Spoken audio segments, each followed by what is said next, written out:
kita mulai, ada baiknya kelas kita dimulai dengan doa ya. Ketua kelas, silakan pimpin kawan-kawan yang untuk berdoa. Perhatian seluruhnya. Sebelum belajar marilah berdoa. Berdoa mulai.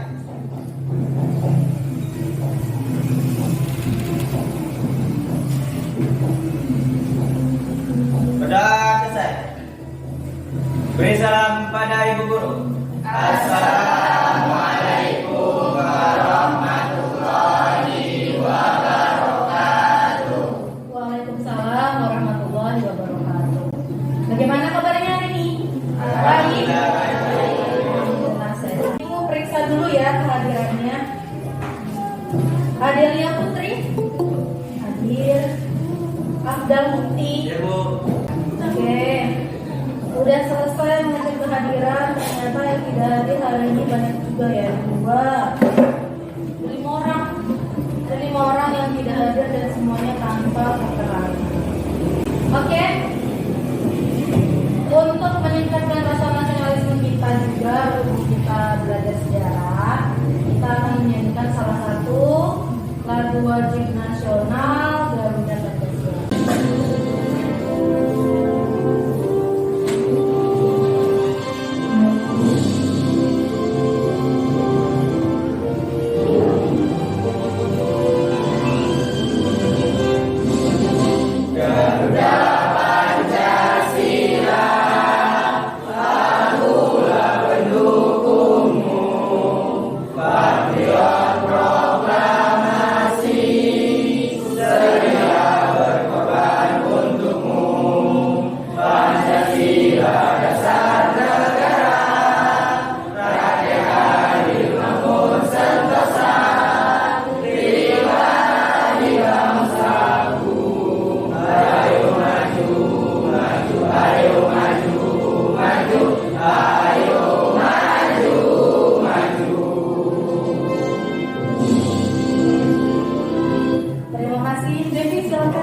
Dan yang lain silakan kembali.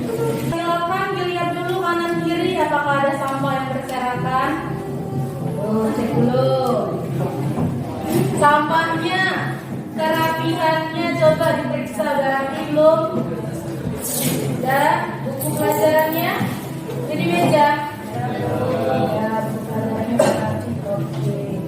Bersih ya. Nah, karena kita berhubung semua muslim, kebersihan adalah sebagian dari iman. Nah, untuk pembelajaran minggu sebelumnya, kira-kira materi apa kemarin sebelum kita mulai materi yang baru? Apa Fitri? Ya, disintegrasi bangsa.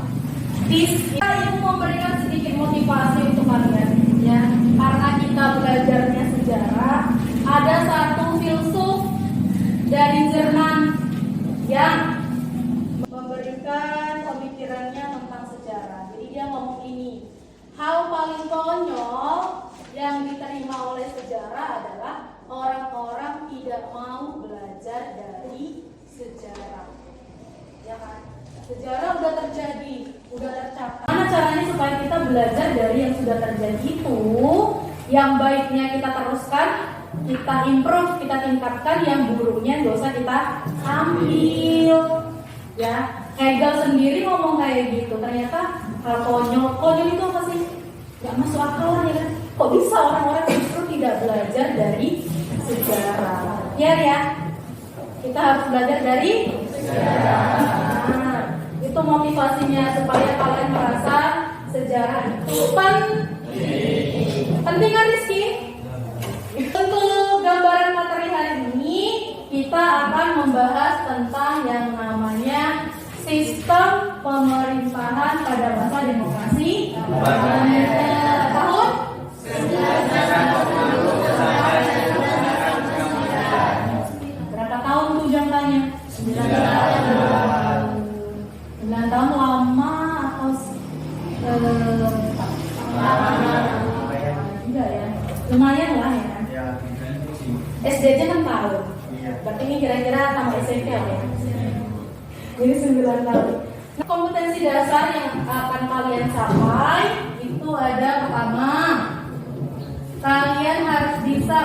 untuk menganalisis dinamika perkembangan kabinet yang berlangsung selama masa demokrasi parlementer ini. Kemudian yang kedua, melakukan presentasi hasil diskusi mengenai dinamika perkembangan kabinet yang berlangsung selama masa demokrasi parlementer. Ya, ini nanti yang akan kita kerjakan hari ini. Tujuannya, masa kita belajar nggak punya tujuan, ya kan? Kita naik motor nih, tapi kita nggak tahu mau kemana. Uang habis, bensin habis, capek, ya kan? Jadi supaya kita nggak kemana-mana untuk pembelajaran hari ini, tujuan pembelajaran hari ini adalah untuk menjelaskan perkembangan kabinet yang berlangsung selama masa demokrasi parlementer 1950 sampai 1959. Nah, itu tujuan yang mau kita capai, ya, goals-nya. Oke? Itu yang mau kita capai. Kemudian untuk penilaian, karena kita hari akan diskusi, yang pertama yang dinilai adalah penilaian dari diskusi kelompok. Bagaimana partisipasi kalian dalam kelompok. Terus ada penilaian diri, penilaian teman sebaya, dan refleksi di akhir nanti. Oke? KKM kita berapa? 70 atau 75? 75. Kirain 90. Kalau 90 gimana? Bagus. Kata ini bagus, tapi sampai langit. Ini ada Ibu ambil dari narasi newsroom Najwa Shihab. Ini tentang penjelasan mengenai demokrasi. Ya, sebelum kita lanjut ke pembahasan kita. Silakan di sini. Udah kelihatan? Ya. Mulai ya. Yang penting dalam situasi seperti ini jangan ada yang berpolemik dan jangan ada yang membuat kegaduhan.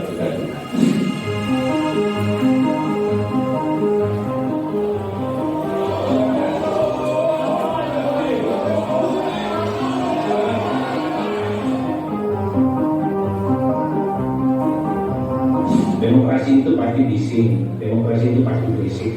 Demokrasi itu memang tempat orang berisik, tempat orang ribut gitu. Yang penting ribut dan berisiknya itu masih dalam konteks polisi demokrasi yang prosedural, saya kira tidak ada persoalan.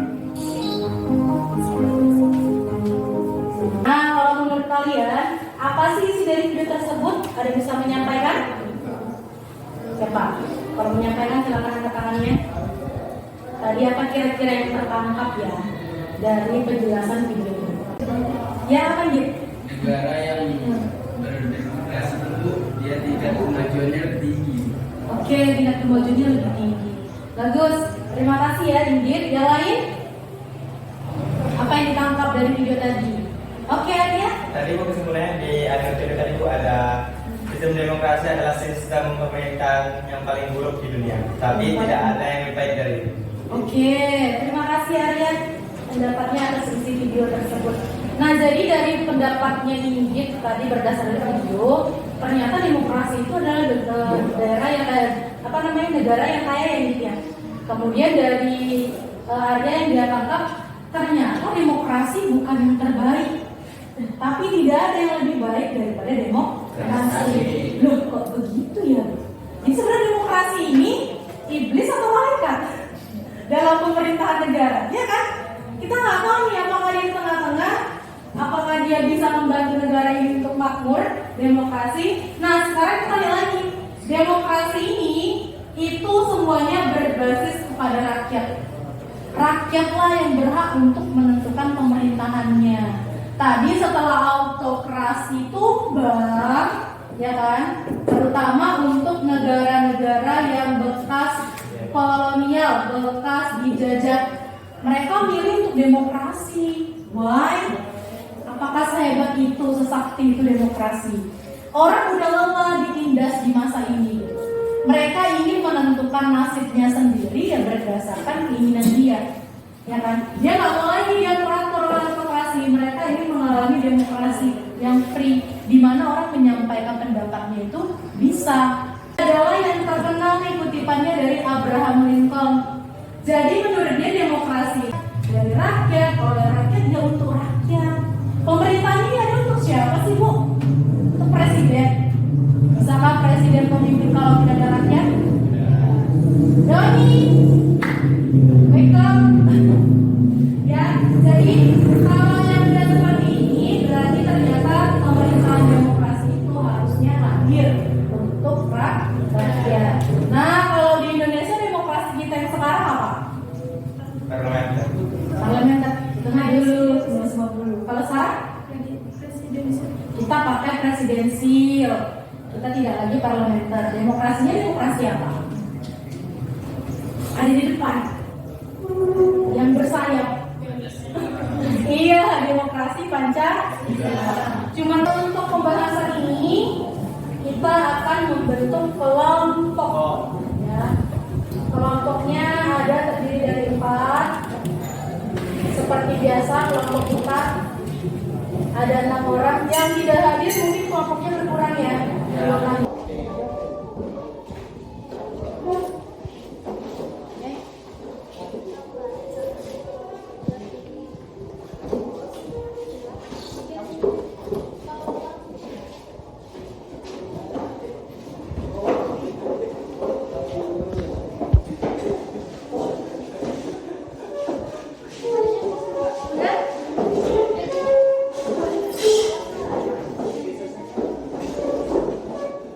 Apakah di sini ya di kolom ini? Oke. Kemudian ini ada pertanyaan yang mau kita pecahkan hari ini. Jadi ada problem. Ya. Problem ini yang mau kita pecahkan ada ABC dibaca ya. Kemudian petunjuknya pertama kalian baca dulu soalnya. Terus yang kedua bisa ambil dari buku. Buku paket itu ada kan? Nah, dari buku paket kemudian kalau ada yang bawa smartphone-nya bisa dipakai. Ya, jadi ada media internet. Kemudian ini pemecahan masalahnya. Nah, hasil diskusi nanti silakan dicatat, kemudian akan kita presentasikan ke depan. Ya. Nanti kita memilih yang presentasi kedua itu menggunakan talking stick. Ya. Kemudian ada kesimpulan. Hasil diskusinya itu kali ini ya. Nomor 1, nomor 3. Oke, hasil diskusi kita di situ. Kemudian, nah ini yang terakhir. Tugas kelompok juga kita akan mengerjakan crossword puzzle. Ya, cara. Di sini bertanya soal yang ini dijawabnya di sini. Iya. Benar sekali. Jadi di sini kumpulannya. Terima kasih. Itu udah jawab di situ. Untuk yang saya jawab langsung ya.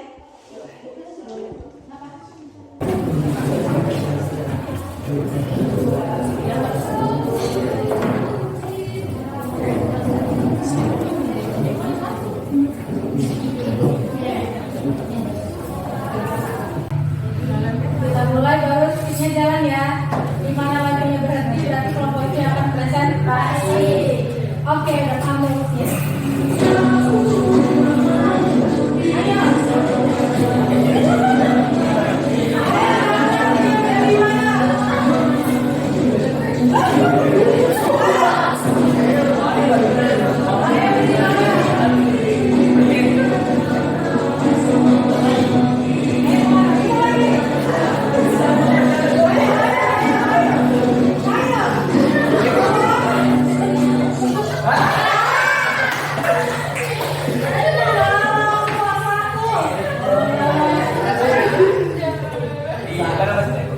Assalamualaikum warahmatullahi wabarakatuh. Waalaikumsalam warahmatullahi wabarakatuh. Saya Ari Ananda, perwakilan dari kelompok 1 akan presentasikan hasil diskusi kami yang barusan. Yang pertama itu mengapa Indonesia tahun 1950 menerapkan sistem pemerintahan parlementer. Yaitu karena pada tanggal 19 Mei 1950 diadakan konferensi antara wakil-wakil Republik Indonesia Serikat. Dalam konferensi ini dicapai kesepakatan yang sering disebut dengan Piagam Persetujuan. Sebagai tindak lanjut dari kesepakatan kembali ke NKRI, maka proses kembali ke NKRI tersebut dilakukan dengan cara mengubah Undang-Undang Dasar Republik Indonesia Serikat menjadi Undang-Undang Dasar Sementara Republik Indonesia. Dasar Sementara Republik Indonesia ini disahkan pada tanggal 15 Agustus 1990 dan mulai berlaku tanggal 17 Agustus 1990. Dengan demikian, sejak saat itulah Negara Kesatuan Republik Indonesia menggunakan Undang-Undang Dasar Sementara 1950 dan demokrasi yang diterapkan adalah demokrasi liberal dengan sistem kabinet parlementer. Hasil tadi kami ambil dari Rumah Belajar ID. Kemudian, mengapa sering terjadi pergantian kabinet di masa demokrasi parlementer atau liberal? Karena mengutamakan kepentingan partai mereka sendiri. Karena kepentingan yang saling berbenturan itu, tidak ada kabinet yang dapat melaksanakan programnya sehingga tuntutan dari parlemen juga tidak tercapai. Yaitu menurut pendapat kelompok Anda, mana yang lebih baik, menteri yang berasal dari kalangan ahli atau zakat atau utusan dari partai? Dari kelompok kami, menurut kelompok kami yang lebih baik yaitu dari kalangan ahli atau zakat, karena zakat adalah suatu kabinet yang jajaran menterinya berasal dari kalangan ahli dan bukan diisi dari suatu partai politik tertentu. Demikian presentasi dari kelompok kami. Terima kasih atas perhatiannya. Assalamualaikum warahmatullahi wabarakatuh.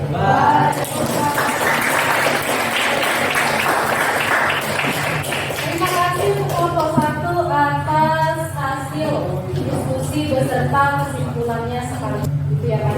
Nah, karena kita berhubung kita demokrasi dengan multi partai, justru itu yang menjatuhkan ya mereka mengirimkan atau membuat mosi tidak percaya supaya kabinet yang sedang memimpin jatuh, akibatnya tidak terlaksanalah beberapa program kerja yang sudah dicanangkan.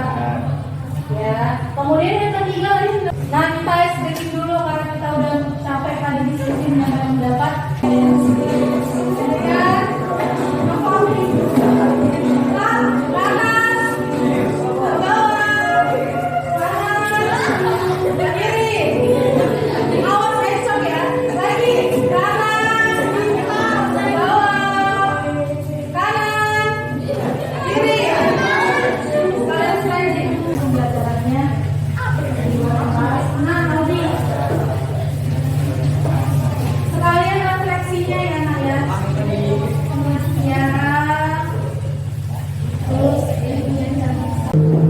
Untuk pertemuan berikutnya, sebentar ya, kita akan bahas tentang sistem kepartaian.